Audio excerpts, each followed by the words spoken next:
అనా ఆ తంబాకు కొడుకు ఇరికిండని చెప్పిన. ఆ పోరగాడు ముందటి నుంచి తండ్రి దగ్గర తనయుడే. తండ్రి ఏమో ఓ దోవుదాము మసూద్దాం దోవుదాము, లింగాలు వస్తే మాకు చెవాలు వస్తే మీకు అని ఆయన అంటాడు. మీసాలు మెలేసి తొడలు కొట్టి సవాలిసిరే ప్రీతము ఇప్పుడు ఎక్కడ పోయిండన్న? ప్రీతం గారు చేంజ్ కాడు. మీరు పోయినరా? ఇప్పుడు మొన్న బండి భగీరథ విషయంలో 17 ఏళ్ళ ఆ మైనర్ అమ్మాయి మీద అఘాయిత్యం జరిగితే మీరు పోయినరా అన్న? రేవంత్ రెడ్డి ఇంట్లోనే దాచిపెట్టుకున్నారన్నారు అన్న. అంటే నిజంగా ఫోన్ చేయలేదా అన్న బండి సంజయ్ రేవంత్ రెడ్డికి బండి భగీరథ విషయంలో? ఒక విషయం ఉండండి. యాక్టింగ్ చేయకపోతే మీరు సిట్ ఎప్పుడు వేయాలి? యాక్టింగ్ చేయకపోతే మీరు బండి భగీరథని ఎప్పుడు అరెస్ట్ చేయాలి? కేసు అయినాక 8-9 రోజులకు ఆ పిల్లగాన్ని పట్టుకుంటే ఏందన్నట్టు అన్నది పెడతా అంటే మీరు ఆ పొలిటికల్ ప్రెషర్కు మీరు గురైనరా? మీరు లొంగిపోయినరా? మేము గురి కాకపోయినా అధికారులు అయితే గురవుతారు కదా. అధికారులు ఏందన్నా? ఇప్పుడు కేంద్ర మంత్రి మాట్లాడదా లేకపోతే రాష్ట్ర ముఖ్యమంత్రి మాట్లాడతారా అధికారులు? కేంద్ర ప్రభుత్వంలో ఉన్న వాళ్ళు అంటే ఇప్పుడు రేవంత్ రెడ్డి ఏం నడుస్తలేదు అంటారు లా అండ్ ఆర్డర్ ఇక్కడ. ఎస్, హోంశాఖ మంత్రి కూడా రేవంత్ రెడ్డి నడుస్తలేదని అంటారు మీరు ఓపెన్ గా. 100%. మరి మీరు కూడా ప్రభుత్వం తరపున ఒక గట్టి అడ్వకేట్ను పెట్టొచ్చు కదా, ఎందుకు పెట్టలేదు? కాళేశ్వరం విషయంలో ఒక గట్టి అడ్వకేట్ను పెట్టిండ్రు. ఏదో ట్రిప్కి పోయి హనీమూన్కి పోయి రావట్లేదు ప్రభుత్వంలో ఉన్నోళ్ళం మేము. ఏమనుకోకు, మీరు ఫ్యూచరిస్టిక్ అంటే నాకు కామెడీ అనిపిస్తుంది.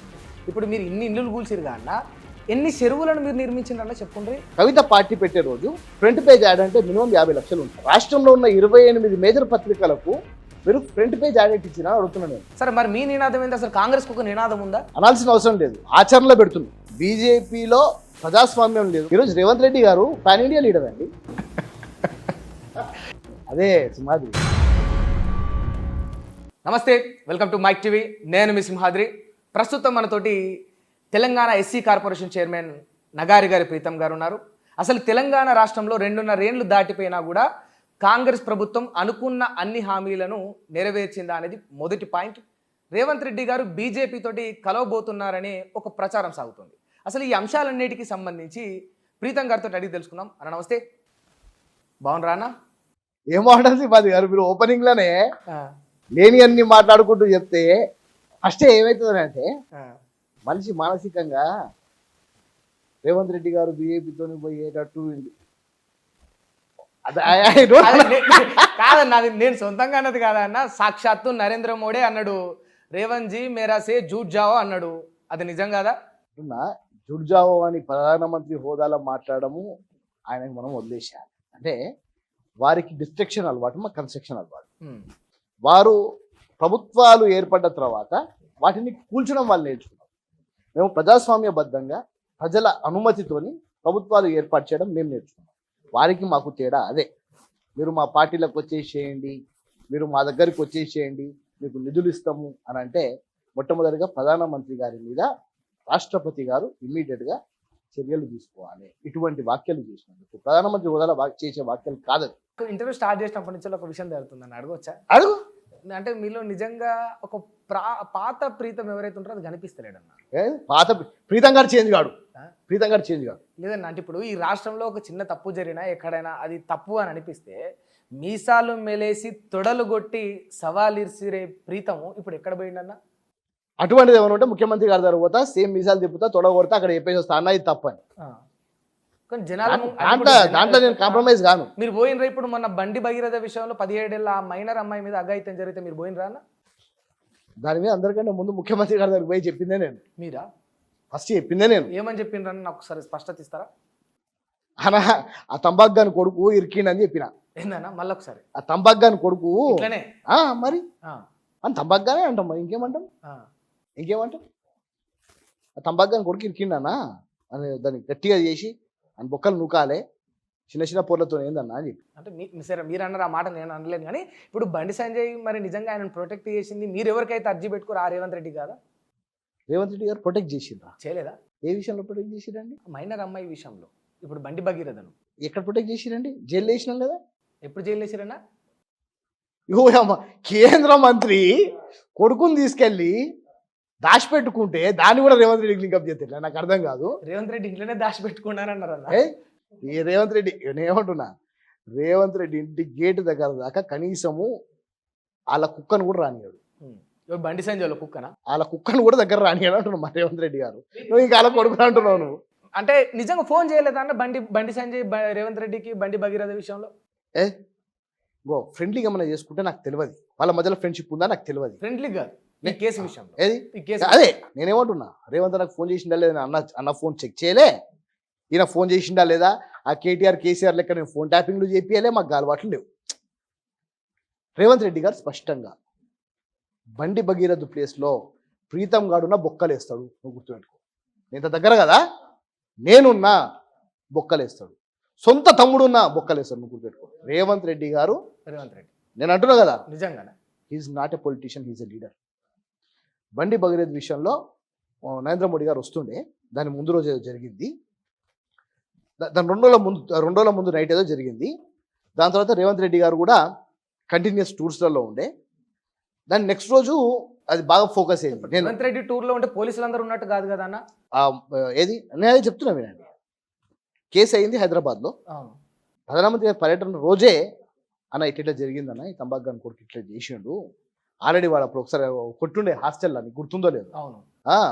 ఈ గీండాయిజం నడవదు తెలంగాణలా అని మొత్తం పచ్చల వరకు కూడా గిట్ట చేస్తే పిచ్చి పిచ్చి చెక్కలు చేస్తే అటు ఓడన్నా కానీ అని గట్టిగానే మాట్లాడడం జరిగింది.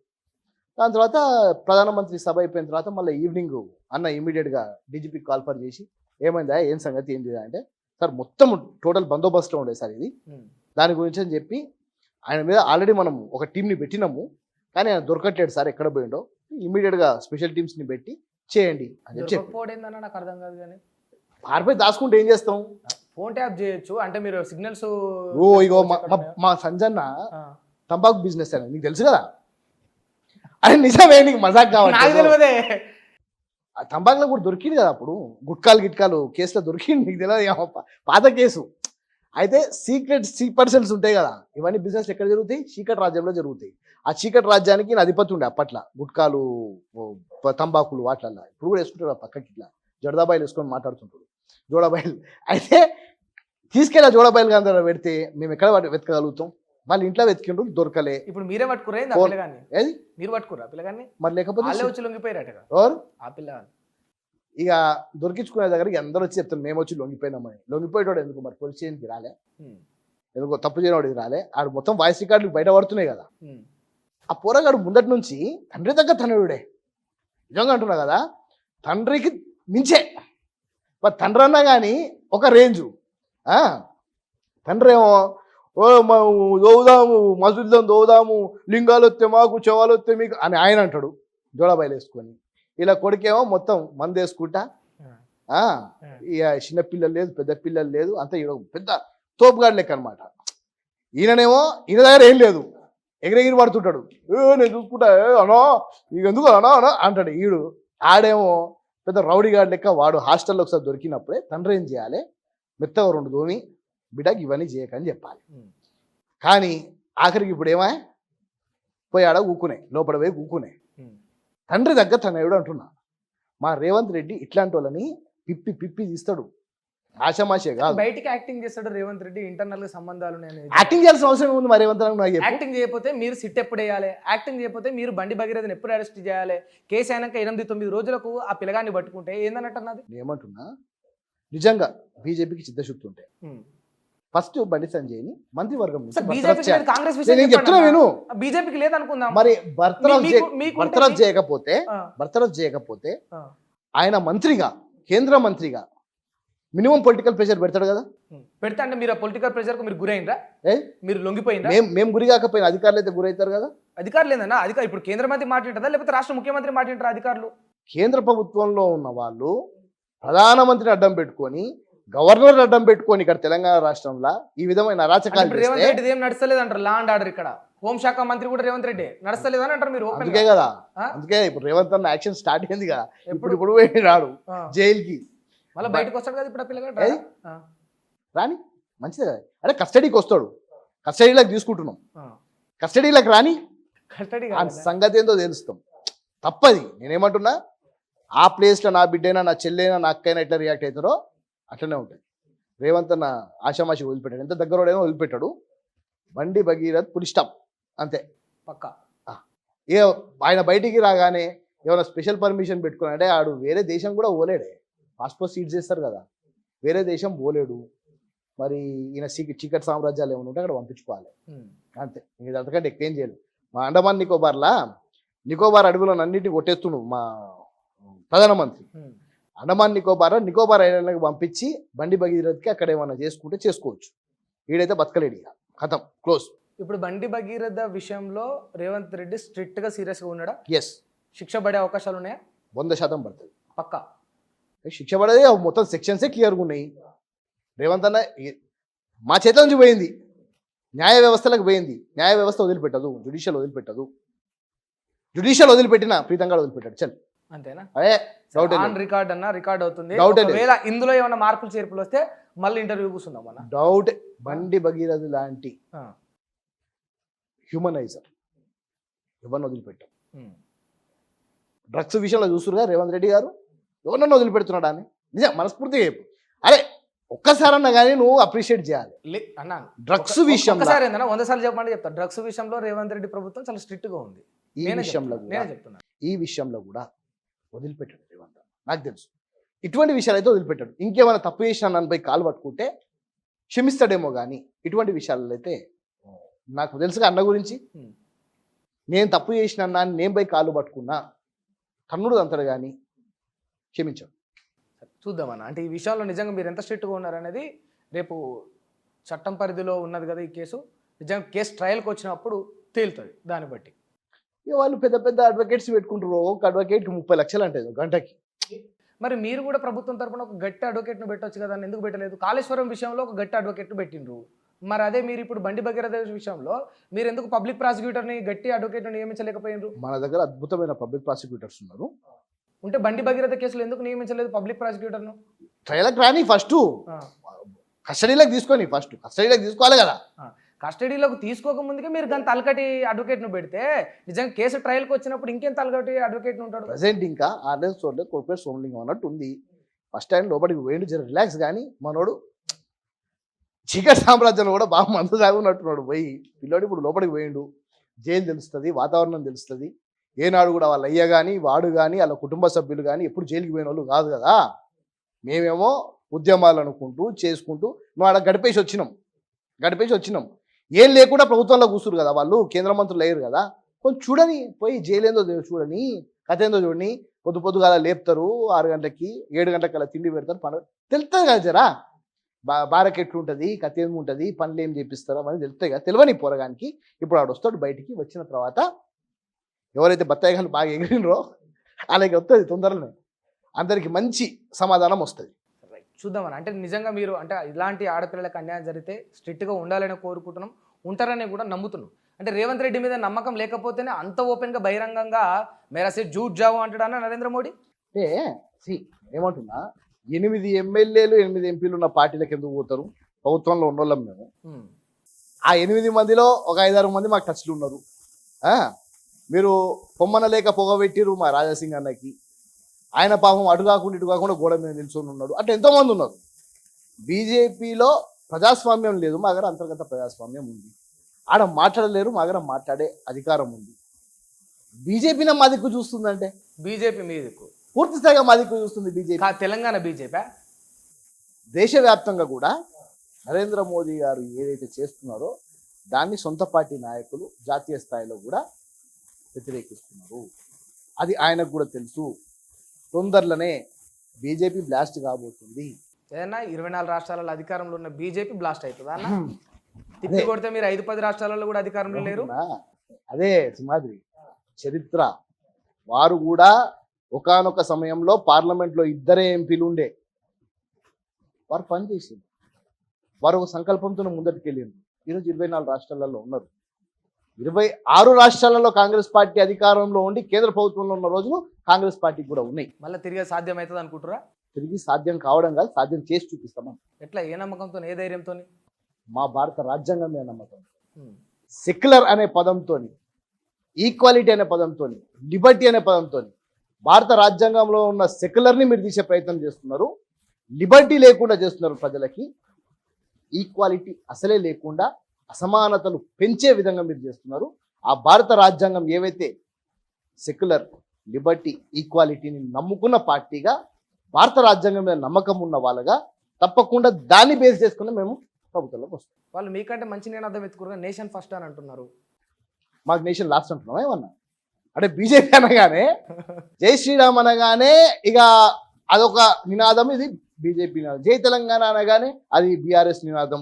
అంటే నినాదాలు వీళ్ళు వాళ్ళు పెట్టుకున్నారు మరి తప్ప మీ నినాదం ఏందన్నా? మాకు కూడా నేషన్ ఫస్టే, నేషన్ మీ తర్వాత నినాదం ఏంది? ఏదన్నా. ఇప్పుడు వాళ్ళకు నినాదం అనేది స్పెషల్ గా ప్రొజెక్ట్ అవుతుంది. ఒకరు జై శ్రీరామ్ అంటారు, ఒకరు జై తెలంగాణ అంటారు. సరే మరి మీ నినాదం ఏంది? అసలు కాంగ్రెస్ కు ఒక నినాదం ఉందా? జై భీమ్, జై భీమ్ 100% జై భీమ్. మరి ఎక్కడ కూడా అనరు కదా? అనాల్సిన అవసరం లేదు, ఆచరణలో పెడుతున్నాం. ఎక్కడ పెట్టి ఎగ్జాంపుల్ చెప్పాలా? చెప్పండి. బాబాసాహెబ్ అంబేద్కర్ ఏం చెప్పిండు? ఈక్వాలిటీ అంటే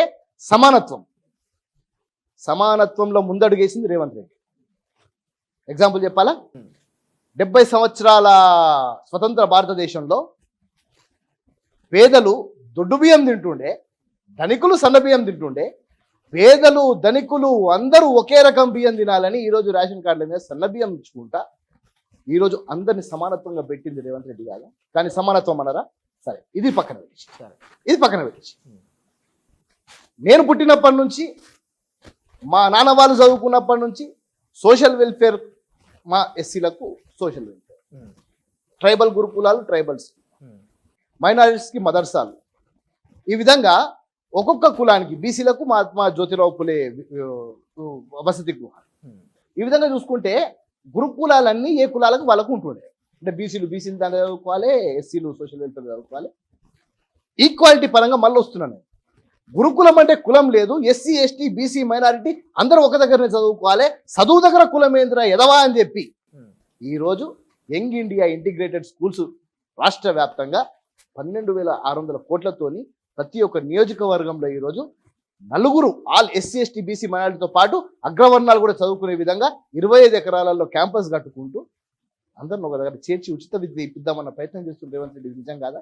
అది సక్సెస్ అయినప్పుడు మేము కూడా నిజంగా సక్సెస్ కావడం ఏంది? ఆల్రెడీ కన్స్ట్రక్షన్స్ అయిపోతున్నాయి. అది కంప్లీట్ కావాలి కదా, కన్స్ట్రక్షన్ వేరు, కంప్లీట్ అవ్వడం వేరు కదా. అంటే కన్స్ట్రక్షన్ జరిగి ఏం చేస్తాం అందులో? చూద్దాం. కేసీఆర్ లెక్క పూజలు చేసుకుంటూ కూర్చున్నాం, హోమాలు చేస్తాం అనుకుంటారా? మేము ఏం చేస్తాం అనుకుంటారు? వీళ్ళు రైతు వేదికలు పెట్టిర్రు, ఏమైంది? మందు బాబులకే అయింది అప్పుడు పాతకాలంలో. వీళ్ళు మా దళిత భూములు గుంజుకొని ప్రకృతి వనాలు, రైతు వేదికలు, డంపింగ్ యార్డులు అడ్డగోలుగా చేసిరు. భూములు ఏడ గుంజుకున్నాం? వచ్చినప్పుడు నాకు చూపెట్టు. మీరు ఇప్పుడు వెలుగు మాటలు మొన్న చేసింది నేనే కూర్చున్నా కదా ఇలా. మళ్ళీ వాళ్ళకి పట్టాలి ఇవ్వలేదా? పట్టాలి డ్రామా చేయలేదన్న మీరు? డ్రామా అనుకుంటారు, డ్రామా అనుకోని మళ్ళీ వాళ్ళకి పట్టాలి ఇవ్వలేదా? ఇచ్చినామా లేదా? ప్రభుత్వంలో కూర్చోవడం బెస్ట్. వీళ్ళు గత ప్రభుత్వం ఏం చేసిందని అంటే నిజంగా కూడా చెరువులను, నాలాలను, ఈ మొత్తం ప్రభుత్వ భూములను కబ్జా చేసే ప్రయత్నం చేసింది. వాళ్ళు వాస్తవానికి కూడా కొన్ని లక్షల కోట్ల రూపాయలు సంపాదించారు. ఈరోజు కేసీఆర్, కేటీఆర్, హరీష్ రావు, కవిత నలుగురిని చూసుకున్నాం. నలుగురి విధానం డిఫరెంట్ ఉన్నా ఈరోజు వాళ్ళు ప్రజల ద్వారా సంపాదించిన సొమ్ముని వాళ్ళు ఈరోజు మళ్ళీ మా మీద ఉల్టా ఇటువంటి ప్రచారాలకి ఖర్చు పెడుతున్నారు. మొన్న కవిత ఇష్యూనే చెప్తున్నాను. కవిత పార్టీ పెట్టే రోజు ప్రతి ఒక్క పేపర్ చూడండి, అది ఈనాడు కానివ్వండి, ఆంధ్రజ్యోతి కానివ్వండి, ఆఖరికి చిన్న పేపర్లు కూడా ఫ్రంట్ పేజ్ యాడ్ అండి. ఫ్రంట్ పేజ్ యాడ్ అంటే మినిమం 50 లక్షలు ఉంటుంది దాని కాస్ట్. ఏ ఫ్రంట్ పేజ్ అయినా ఫుల్ పేజ్ యాడ్. అన్ని డబ్బులు ఎక్కడి నుంచి వచ్చినాయండి నాకు అర్థం కాలే. మీరు ఎమ్మెల్సీగా ఉండే మరి మీ ఎలక్షన్ అఫిడవిట్లో చూసుకుంటేనేమో మీ దగ్గర తిప్పి కొడితే 5-6 కోట్ల రూపాయలు చూపించింది. మరి రాష్ట్రంలో ఉన్న 28 మేజర్ పత్రికలకు మీరు ఫ్రంట్ పేజ్ యాడ్ ఇచ్చినా అడుగుతున్నాను నేను. డబ్బులు ఎక్కడి నుంచి వచ్చినాయి? గవర్నమెంట్ లో మీరే ఉన్నగా ఎంక్వైరీ అయిపోయిందా? ఈ ల్యాండ్ అమ్మింది కదా, నేను చెప్తున్నా, మళ్ళీ ఇక్కడికి వస్తున్నా, వెలుగుమట్ట దగ్గర తీసుకొచ్చినావు కదా. ప్రభుత్వ భూములను పూర్తి స్థాయిగా వీళ్ళు అన్యాక్రాంతం చేసే ప్రయత్నం చేసింది. మరి రేవంత్ రెడ్డి గారు వచ్చిన తర్వాత హైదరాబాద్ రాష్ట్రం, మన హైదరాబాద్ మెయిన్, మన తెలంగాణ రాష్ట్రంలో హైదరాబాద్ హబ్. గట్టి వర్షాలు వస్తే ఒకసారి మనం చెన్నైని చూసినాం. చెన్నై రోడ్ల మీద పడవలు ప్రయాణం చేసినాం. అది కూడా ఎక్కువ రోజులు కాలే, 6-7 సంవత్సరాల క్రితం మాట నేను చెప్తున్నా. హైదరాబాద్లో దానికంటే దారుణమైన పరిస్థితి ఏర్పడే అవకాశాలు ఉన్నాయి. ఒక్కసారి గనక పెద్ద భారీ వర్షాలు వచ్చి మూసి ఉప్పొంగింది అనుకోండి, హైదరాబాద్ పూర్తి స్థాయిగా మునిగే పరిస్థితి వస్తుంది. దీనంతా ఫ్యూచరిస్టిక్ గా మేము ఆలోచిస్తున్నాం. మేము ఈ రోజుకి ఆలోచించట్లే. అంటే ఏమనుకోకు, మీరు ఫ్యూచరిస్టిక్ అంటే నాకు కామెడీ అనిపిస్తుంది. ఇప్పుడు మీరు ఇన్ని ఇల్లులు కూల్చిరు అన్న, ఎన్ని చెరువులను మీరు నిర్మించారన్న చెప్పండి. ఎన్ని చెరువుల పూడిక తీసిన చెప్పండి. ఇదే కెమెరా పట్టుకో, టక హైదరాబాద్ చుట్టూ పోదాం. బతుకమ్మ కుంట దగ్గర నుంచి మొదలు పెడితే ఆ చెరువులు గతంలో ఎట్లుండే ఇట్లా చూసేసి వద్దాంపా. ఇల్లులు కూలగొడితే సరిపోదనా? మీరు చెడువులు తవ్విరా ఆడ? ఇల్లులు కూలగొట్టాలి, ఎంక్రోచ్మెంట్స్ తీసేసి. ఆ. ఇల్లులు కూలగొట్టడం వేరే, ఉమ్. ఎంక్రోచ్మెంట్స్ తీయడం వేరే. మంచి తెలుగుగా మాట్లాడుతున్నాను. అరే ఎంక్రోచ్, అరే తెలుగుగా మాట్లాడడం ఏముంది, ఉన్నమాట చెప్తున్నా. అది నేను ఇప్పుడు నీ భూమిలా ఎవరన్నా అక్రమంగా వచ్చి కట్టుకున్నారు అని నువ్వు కూర్చోవా? కూల్చేస్తా. ఆ భూమి, ఆ చెరువు, ఆ చుట్టుపక్కల ఉన్న ప్రాంత ప్రజలది కాదు, కేవలం తెలంగాణ రాష్ట్ర ప్రజలది, హైదరాబాద్ భవిష్యత్తుది. ఎంతో మంది ప్రాణాలు కోల్పోతున్నారు అందులో. నా బిడ్డనో నీ బిడ్డనో, నా తండ్రో నీ తండ్రో అటువంటి వాటిల్లో కొట్టుకుపోయి చనిపోయి ఉంటే అప్పుడు నీకు బాధ తెలిసేది. ఆ బాధ రేవంత్ రెడ్డి కళ్ళారా చూసి ఈ పరిస్థితి రావద్దంటే హైదరాబాద్ అంటేనే గొలుసు కట్టు చెరువు, ఓ చెరువు నుంచి ఇంకో చెరువు కనెక్టివిటీ. కరెక్టే. ఒక్క ప్రశ్న అడుగుతాను నేను, మిమ్మల్ని అడిగే ఏడాది అవుతుంది, మళ్ళీ తిరిగి నన్ను ఆడికే తీసుకొచ్చారు మీరు. ఇప్పుడు ఓవైసీ కాలేజీలో ఉన్న వాళ్ళు మళ్ళీ చెరువులో మునిగిపోని అన్న? ఆ కాలేజీ పిల్లలు ఆ చెరువులో కొట్టుకుపోనియా? దాన్ని కులగొట్టమని చెప్పినమ్మా.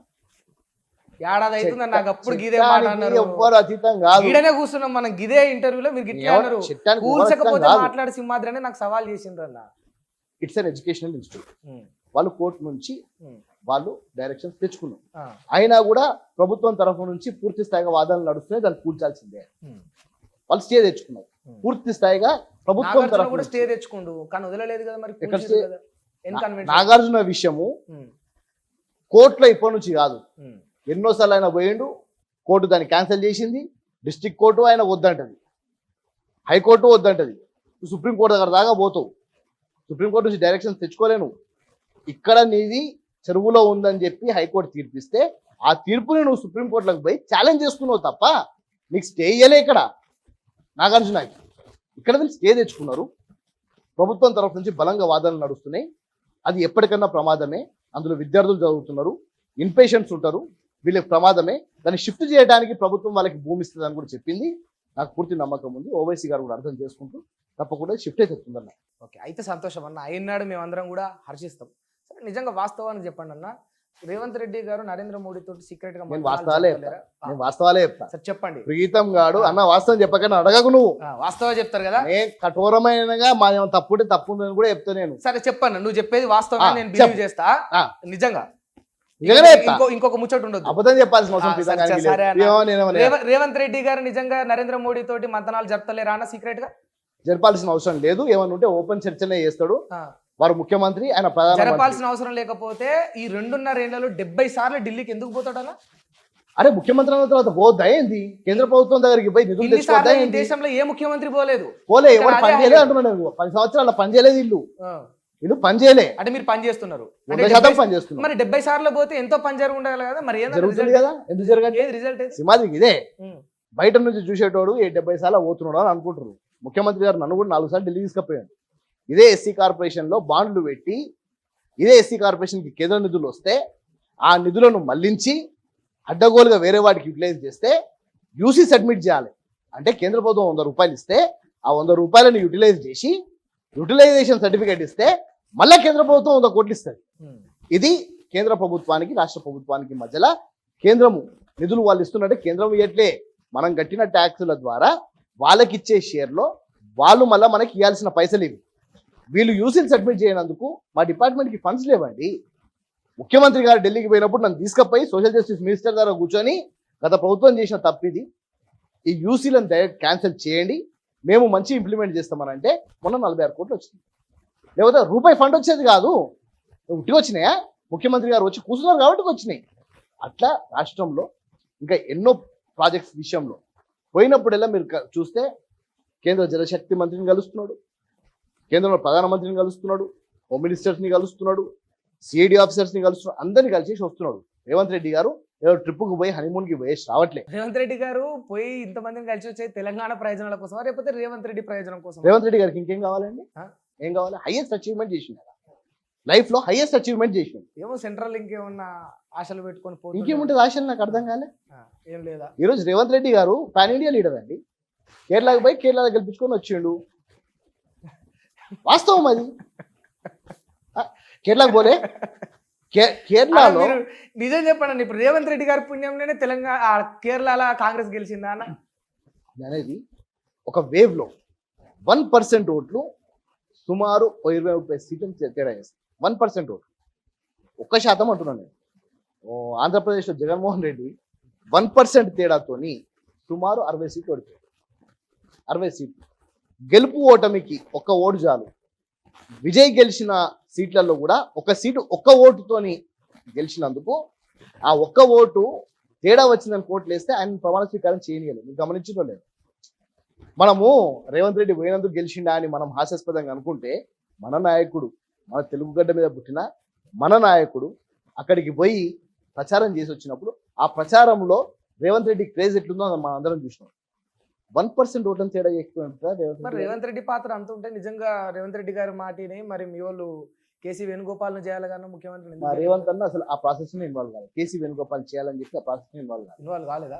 మస్తు కష్టపడ్డా కూడా అనుకున్నది కాలేదనేది నడుస్తుంది ఇప్పుడు ఇక్కడ ప్రచారం అంతా కూడా. ప్రచారం చేసే వాళ్ళు మస్తు చేస్తారు. పనిపాట లేని ఫాల్తుగాలు ఏం చేస్తారంటే, ఫాల్తుగాలు అంటున్నాను నేను, పని పాట లేని ఫాల్తుగాలు. వాళ్ళకి పని పాట ఉండదు, వాళ్ళకి పదవి వచ్చి ఉండదు, వాళ్ళకి ప్రభుత్వం ద్వారా ఏం పనులు అయి ఉండవు, ఖాళీ కూర్చుంటారు, ఓ పులివాటిలు పెట్టుకుంటారు, ఫాల్తు చర్చలు చేసుకుంటూ కూర్చుంటారు. అది దగ్గరుండి చూసినట్టే గంత మాట అంటారు ఏందన్నా? మరి ఇంకేం పెట్టుకొని ఇట్లా కామెడీలు చేస్తారు అన్న పాలిటిక్స్ మీద ఎవరన్నా? మరి ఇంకేం చేస్తారు? మరి ఈ చర్చలు ఎవరు చేస్తున్నారు? ముఖ్యమంత్రి గారు చేసిన మంచి పనుల గురించి మాట్లాడడానికి ఎవరికి చేత కాదు. వారు చేసే ప్రయోజనాలు ఏంది, వాళ్ళ ఫ్యూచరిస్టిక్ థాట్ ఏంది, దాని గురించి ఎవరికి చేత కాదు. ఆ ముఖ్యమంత్రి గారు కేసీ వేణుగోపాల్ గారు చేద్దాం అనుకుంటారు, ముఖ్యమంత్రి గారు ఢిల్లీకి పోయి చేద్దాం అనుకుంటారు, ముఖ్యమంత్రి గారు ఏదో ఎందుకండి ఇది? తెలంగాణ రాష్ట్రం వచ్చిన తర్వాత 10 సంవత్సరాలు పశ్చాత్తాపడ్డాడు. నాలాంటోడైతే పశ్చాత్తాపడ్డా. ఇప్పుడు ప్రజలు స్వేచ్ఛావాయులు తీసుకుంటున్నారు. నేను ఇప్పుడు తీసుకుంటున్నారు. అసలు మీ కాంగ్రెస్ వాళ్ళకి స్వేచ్ఛ ఉందా అన్న? మీ కాంగ్రెస్ మీలాంటి సీనియర్ శాతం స్వేచ్ఛ ఉంది. స్వేచ్ఛ, అంతర్గత ప్రజాస్వామ్యం ఇంకెక్కువ ఉంది. మీ దగ్గరకు వస్తూ ఒక ఇంటర్వ్యూ చూసిన రేణుకా చౌదరి గారు ఒక మాట అంటారు, పాత కాంగ్రెస్ మొత్తం సంపేషండ రేవంత్ రెడ్డి చచ్చిపోయింది, అసలు అది కాంగ్రెసే కాదని అంటుంది. ఇంటర్వ్యూలో ఓపెన్ స్టేట్మెంట్ ఆన్ రికార్డ్స్ ఉన్నాయి. ఏమంటున్నా, నేను సీనియర్ గురించి ఒక కామెంట్ చేయాలి. మీరు సీనియర్లే కానీ ఇంకా సీనియర్ గురించి కొత్త కామెంట్ చేసేది మీ తోటి వాళ్ళు అన్నది. వయసులో సీనియర్ అయి ఉండొచ్చు, కాంగ్రెస్ లో మీరు అందరూ ఒక తోటలే కదన్నా. ఏమంటున్నా, ఒక్కొక్కరు 10 సార్లు టికెట్లు తీసుకోండి, ఒక్కొక్కరు 5 సార్లు ఎమ్మెల్యే అయ్యిండ్రు, 2 సార్లు ఎంపీ అయ్యిండ్రు. ఈరోజు కాటికి కాలు చాపే వయసు వచ్చిన తర్వాత ఇది ఇట్లయితుంది, అది ఇట్లయితుంది అని అంటే బాధ కలుగుతుంది. నేనేమంటున్నా, కొత్త రక్తము నింపండి, కొత్త నాయకత్వాన్ని తీసుకురాండి. ఎప్పుడు కూడా మనం ముందరికి వెళ్ళలేదు. ఇప్పుడు కొత్తగా అమెరికాలో ట్రీట్మెంట్ వచ్చిందంట, ముసలోళ్ళకు కూడా యంగ్ రక్తం ఎక్కించి మళ్ళీ యంగ్స్టర్గా చేస్తున్నారు. అంటే మనుషుల మీద ప్రయోగాలు జరిగేటప్పుడు పార్టీల ప్రయోగాలు జరగకపోతే కష్టమైంది, యువ నాయకత్వాన్ని ప్రోత్సహించకపోతే కష్టమైంది. ఈరోజు రేవంత్ రెడ్డి గారు యువ నాయకత్వాన్ని ప్రోత్సహించే క్రమంలోనే నాలాంటి నూతి శ్రీకాంత్ మిమ్మల్ని తీసేయండి లిస్ట్ లో 20-30 మంది చెప్తాను. మిమ్మల్ని తీసేయండి అన్న. ఎందుకు? మీకేం జరిగిందన్న? నాకేం మేలు జరగలేదు. రేవంత్ రెడ్డి రాజకీయాలకు వచ్చే టైంలో మీరు ఏఐసీసీలో పనిచేసిరన్నా, తుంగతుర్తి ఎమ్మెల్యే కావాల్సిన మనిషి రేవంత్ రెడ్డి కార్పొరేషన్ చైర్మన్ చేసిండన్న. రేవంత్ రెడ్డి గారు మిమ్మల్ని బాగు చేసిండన్న లిస్ట్ లో పెట్టుకోకండి, నాకే బాధ అనిపిస్తుంది పర్సనల్ గా. రేవంత్ రెడ్డి గారు జెడ్పీటీసీ అయినప్పుడు ప్రీతంగా రాజకీయంలో ఓనమాలు నేర్చుకుంటున్నారు. ఆయన జెడ్పీటీసీగా ఇండిపెండెంట్ దీనికి ఎందుకన్నా పార్టీ పరంగా నేను అనట్లేదు, నేను రాజకీయంగా అంటున్నాను. రేవంత్ రెడ్డి గారు ఎదుగుదల చూస్తే ఆనాడు ఇండిపెండెంట్ గా గెలిచి ఎమ్మెల్సీ ఇండిపెండెంట్ గా మూవ్మెంట్, అంటే నీకు ఆ మూవ్మెంట్ గమనిస్తే నాకు నన్ను నేను చూసుకున్నట్టు గుర్తొస్తుంది. వాస్తవానికి నా దగ్గర పైసలు లేకుండా ఢిల్లీకి పోయి నా ప్రొఫైల్ ప్రజెంట్ చేసుకునే పైసలు లేకుండా ఢిల్లీకి పోయిన తర్వాత ఒక లాడ్జ్ కూడా కాదని డార్మిటరీలో 30 రూపాయలు డైలీ ఇచ్చి డార్మిటరీలో వండుకుంటుంది.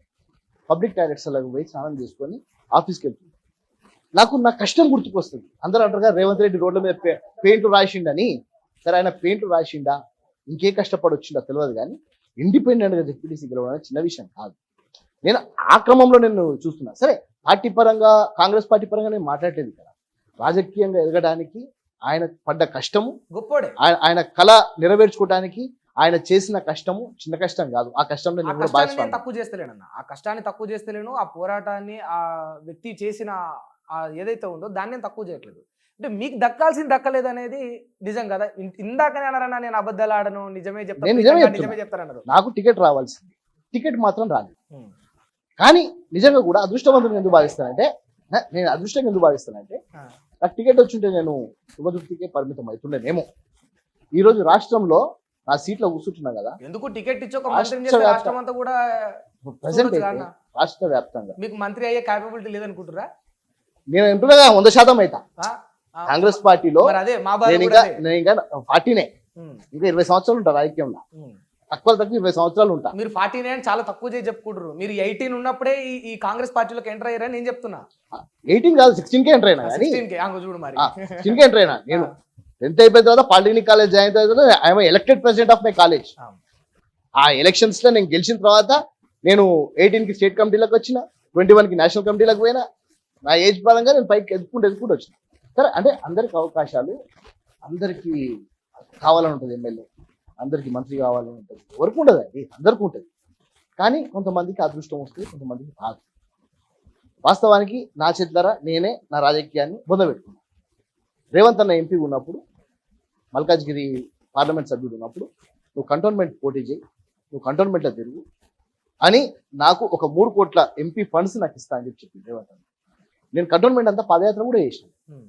మా నాన్న చనిపోవడంతో మా నాన్న లాస్ట్ రైట్స్ని నేను తుంగతుర్తిలో చేయడం, తుంగతుర్తిలో నేను బొందబెట్టడం చేయడం, దానివల్ల తుంగతుర్తికి మళ్ళీ నేను దగ్గర కావడం, ఆ విధంగా నేను మళ్ళీ కంటోన్మెంట్ వదులుకున్నా. కానీ మీరు వద్దన్నారా? అప్పుడు నేను అవుతాను, మీరే వద్దన్నారు. నేను అవుతాను, మనస్సాక్షి చెప్తున్నారా? నేను చెప్పిన రేవంత్ అన్న మా నాన్న చనిపోయిన తర్వాత నాకు కొంచెం సెంటిమెంట్ వేవ్ బాగా వచ్చింది. దామోదర్ రెడ్డి గారు నాకు సపోర్ట్ చేస్తున్నారు, ఉత్తమ్ కుమార్ రెడ్డి గారు కూడా నాకు సపోర్ట్ చేస్తున్నారు, సీనియర్ నాయకత్వంతో నాకు ప్రాబ్లం లేదు, నేను అక్కడ పోటీ చేసుకుంటున్నా అని చెప్పి నేను రేవంత్ అన్నకి బతాను. సరే ప్రీతం నీ ఇష్టం, ఏం కాదు, దయాకర్ నేను ఇక్కడ మధ్య చేస్తా, నువ్వు పోయి పని చేసుకో అని చెప్పి రేవంత్ అన్న వాస్తవానికి కూడా నాకు టికెట్ ఇవ్వడానికి నాకు పూర్తి స్థాయిగా రెడీ చేసుకోమని చెప్పింది. ఎలక్షన్ అఫిడవిట్స్ రెడీ చేసుకున్నా. అన్న అయిపోయిన తర్వాత రాజగోపాల్ రెడ్డి గారు జాయిన్ అయ్యేటప్పుడు ఈ తుంగతుర్తి శామ్యుల్కి ఇస్తేనే నేను జాయిన్ అవుతాను ఒక క్లాస్ పెట్టడంతో నాకు అన్యాయం జరిగింది తప్ప నేను వాస్తవానికి కూడా అదృష్టవంతుడు. రేవంత్ రెడ్డి గారి ఇలాంటి నాయకుడు పిసిసి అధ్యక్షుడిగా ఉండి నా బీఫామ్ పూర్తి స్థాయిగా ఆయన చేతుల ద్వారా నేను తీసుకునే సమయంలో రాజగోపాల్ రెడ్డి గారి వల్ల కొంచెం అడిట్ అయింది. రాజగోపాల్ రెడ్డి గారు ఇప్పటికి కూడా అంటారు, ప్రీతం నేను నీకు అన్యాయం చేసిన. నాకు అందుకే రాజగోపాల్ రెడ్డి అంటే ఇష్టం. అంటాడా? ఒప్పుకుంటాడా? ఇప్పటికి ఒప్పుకుంటాడు, నేను ప్రీతంకి అన్యాయం చేసిన అని మీరు పోయి ఇంటర్వ్యూ తీసుకున్నా అంటాడు. ప్రీతంకి నేను అన్యాయం చేసిన అని చెప్తాను. అంత ఓపెన్ నాయకుడు కాబట్టి నాకు రాజగోపాల్ రెడ్డి అంటే బాగా ఇష్టం. నాకు నిజమేనా? వాస్తవమా అట్లా అంటాడా? ఇప్పటికీ అంటాడు, మొన్న కూడా అన్నాడు. మొన్న కూడా రాజగోపాల్ రెడ్డి గారు కలిసినప్పుడు పాపా ప్రీతం తప్పు చేసింది ఈ విషయం, ఇట్లా తప్పు చేసినప్పుడు ఈ విషయం. నాకు అందుకే రాజగోపాల్ రెడ్డి అంటే చాలా ఇష్టం. వాస్తవానికి కూడా ఈసారి నేను ఎమ్మెల్యే అయ్యేటో అంటే నాకు ఆ సపోర్ట్ ఉండే చేసేది. కానీ చాలా హ్యాపీగా ఉన్నా సార్. నేను ఎప్పుడు కూడా డిమోరలైజ్ గాను. నా దగ్గర ఉన్న శక్తి ఏంటంటే, నా ఇంటర్నల్ ఇది ఏంటంటే, నేను ఏనాడు డిమోరలైజ్ కాను. I'm a leader, not a politician. I'm a leader. నేను జనాలని తీసుకురాగలుగుతాను. రేపు ఇప్పుడు నాకు ఖాళీ ఇవ్వమని చెప్పండి, రేపు పొద్దురికి 10,000 మందిని అరేంజ్ చేసుకొని ఒక కాల్ ఇస్తే 10,000 మందిని మొబిలైజ్ చేసే శక్తిని పెట్టుకున్నాను. నా కమ్యూనిటీలో నేను ఒక పెద్ద లీడర్. నా కమ్యూనిటీలో అన్ని కుల సంఘాలు, రాష్ట్రంలో అన్ని కుల సంఘాలు నా పేరు అడిగితే అరే ఆయన మంచోడు, ఎప్పుడు పోయినా పని చేస్తాడు, ఏ పార్టీ వాడు పోయినా పని చేస్తాడు, అందరికీ రెస్పాండ్ చేస్తారని ఉంది. కానీ నా మీద ఒక్క 1% మచ్చ లేదు. ఆ మచ్చ వచ్చిన రోజు నిజం చెప్తున్నా, ఫ్యాన్ కురేసుకొని చచ్చిపోతా. నాకు రాజకీయాలు వద్దు, నాకు క్లీన్ అండ్ నీట్గా ప్రీతం గారు బతికేయాలి. ఎందుకంటే నా జీవితం చూసుకుంటే మా నాయన కాదు, మా తాత కాదు, ముత్తాత కాదు, ఎవ్వడు కూడా వార్డు మెంబర్ లేడు. కష్టపడి ఇక్కడ దాకా వచ్చిన, నా కష్టంతోనే నేను వచ్చిన. నా కష్టాన్ని ఎవడన్నా కానీ బయట నుంచి వచ్చి అరే నువ్వు ఇది చేసినవరా అని మచ్చ చూపించిన, ఆ మచ్చ నేను తట్టుకోలేను. నాలాంటి ఏ కార్యకర్త తట్టుకోలేడు. ఎందుకంటే కార్యకర్త వాడి బలం మీద వాడు నిర్మించుకుంటాడు, వాడి కష్టం మీద వాడు వస్తాడు. అంటే మరి అంటే మీరు ఇంత లాయల్గా ఇంత నిజాయితీగా ఉన్నారు కదన్నా, సంతోషపడుతున్నారు నిజంగా గ్రౌండ్ లెవెల్లో కాంగ్రెస్ కోసం కష్టపడ్డా? ఫుల్ హ్యాపీగా ఉన్నా. అది హ్యాపీనెస్ ఎక్కువైపోయి లావు కూడా అవుతున్నా.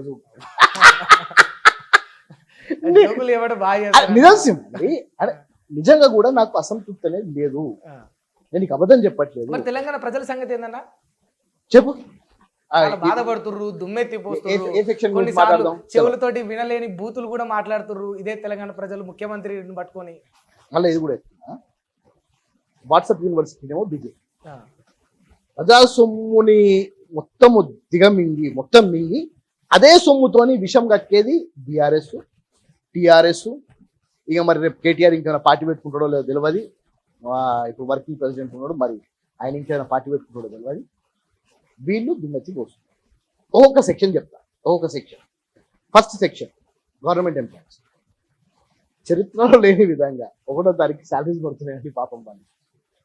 కేసీఆర్ గారు ముఖ్యమంత్రి ఉన్నప్పుడు 10వ తారీఖు 12వ తారీఖు గవర్నమెంట్ ఎంప్లాయీస్కి జీతాలు, 1వ తారీఖు జీతాలు పడుతుంది. ఫ్రీడమ్గా జరపడుతున్నారు. ఈఎంఐలు పెట్టుకున్న వాళ్ళు కూడా మా ఈఎంఐ బౌన్స్ అవుతుందన్న బాధలు అయితే లేదు గవర్నమెంట్ ఎంప్లాయీస్. సెకండ్ విద్యార్థి సెక్షన్ తీసుకున్నాం, స్టూడెంట్ సెక్షన్ తీసుకున్నాం. స్టూడెంట్ సెక్షన్లో విద్యలో సమూలమైన మార్పులు చేసుకుంటూ డైట్ ఛార్జీలు పెంచినాం, మెస్ ఛార్జీలు పెంచినాం. ఈ రోజు సోషల్ వెల్ఫేర్ స్కూల్స్, హాస్టల్స్ వల్ల అడ్మిషన్స్ లేవు. కాలేజీలు ఎక్కువ ఫీజు వసూలు చేసుకునే ఆ ఫెసిలిటీస్ కూడా మీరు వచ్చినాకనే పెంచింది. ఏంది ఇప్పుడు తొందరలా విద్య అనేది పూర్తి స్థాయిగా ఫ్రీ అవ్వడానికి మేము అడుగులేస్తున్నాం. మీరు ఇంకా గమనించట్లేదు. అడుగు ఎప్పుడు కానీ డిస్ట్రక్షన్ అంటే బీజేపీ లెక్క డిస్ట్రక్షన్ మొత్తం ఓటేసారి సమాధి చేయం మేము. మెల్లమెల్లగా దాన్ని మార్పులు చేసుకుంటూ ఇప్పుడు యంగ్ ఇండియా ఇంటిగ్రేటెడ్ స్కూల్ చేస్తున్నామా, మేజర్ గా ఇంటర్మీడియట్ సెక్షన్ లో ఫీ రియంబర్స్మెంట్ చేయొచ్చు కానీ గిన్ని చెప్తున్నారు విద్యార్థులకు సంబంధించి వాళ్ళ సర్టిఫికేట్లు ఇస్తలేరన్న. ఫీ రియంబర్స్మెంట్ విషయంలో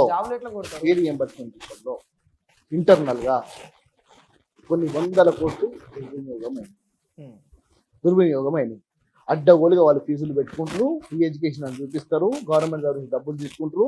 ఏం జరుగుతుంది ఏందనేది మొత్తము మా విద్యా కమిషన్ వాళ్ళు ఇంత పెద్ద రిపోర్ట్ తయారు చేసేది. ఇట్టే కాదు, వాళ్ళకి ఇవ్వకుండా ఉన్నది.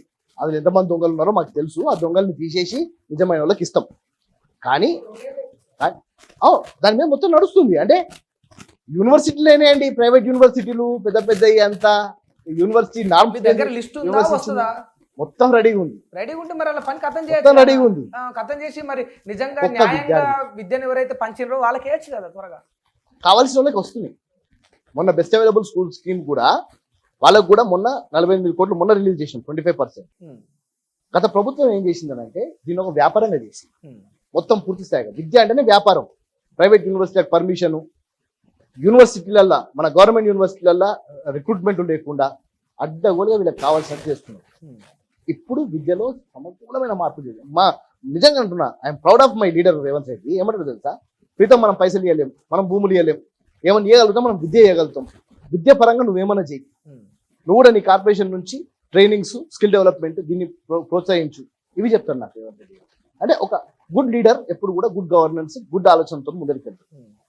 రాబోయే ఒక 10 సంవత్సరాలలో మీవి హామీలు ఎక్కువ, ఆచరణ తక్కువ ఉంటుంది. నిజం కదా, రాబోయే 10 హామీలు ఎక్కువ ఉంటాయి, ఆచరణ తక్కువ. మా హామీలు తక్కువ ఉండే ఆచరణ ఎక్కువ ఉంది. లేదు మేము 420 హామీలు ఇచ్చిండ్రు, మీరు 420 హామీలు ఇచ్చిండ్రు. మీరు స్పష్టంగా మేనిఫెస్టోలో 6 గ్యారెంటీలు పెట్టిండ్రు. ఎన్ని ఆచరణలోకి వచ్చినాయన్నా? ఏం రాలే. గ్యాస్ ఇచ్చిండ్రు, 500 గ్యాస్ బండ ఇయ్యలేదు, దాని రేటు డబుల్ పెరిగిపోయింది. 500 గ్యాస్ ఇస్తాను, గ్యాస్ బండ వస్తుంది, అలాగే సబ్సిడీ వాళ్ళ అకౌంట్లలో వస్తుంది. 500 గ్యాస్ అన్న మీకు వస్తుందా? గ్యాస్ మీరు కట్టిన తర్వాత నాకు కూడా వస్తలేదన్న. మీరు కట్టిన తర్వాత మీకు సబ్సిడీ మీ అకౌంట్లో జమ కావట్లేదా? ఏడైతున్నాయి అన్న.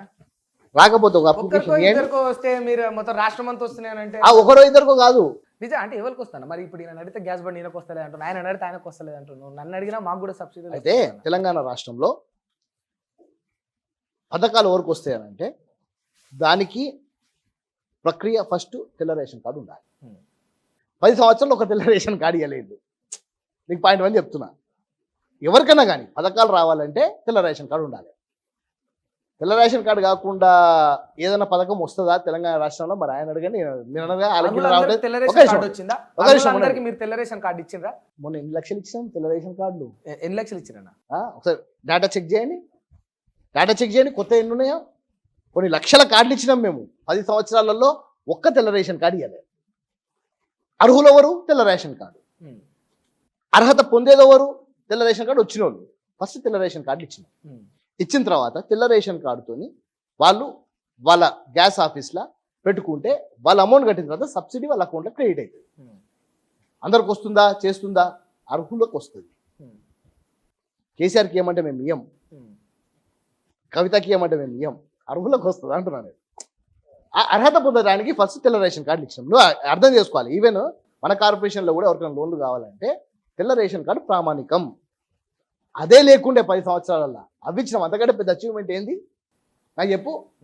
ఏం చేసిర్రు తెల్ల రేషన్ కార్డు ఇచ్చినాం, లక్షల మందికి ఇచ్చినాం. ఈరోజు ఆ తెల్ల రేషన్ కార్డుతోని నువ్వు అన్ని పథకాలకు అర్హునివైనవు, సన్న బియ్యానికి అర్హునివైనవు, కడుపు నిండా తినడానికి. ఇదేంది సినిమా? థ్యాంక్ యూ అన్న.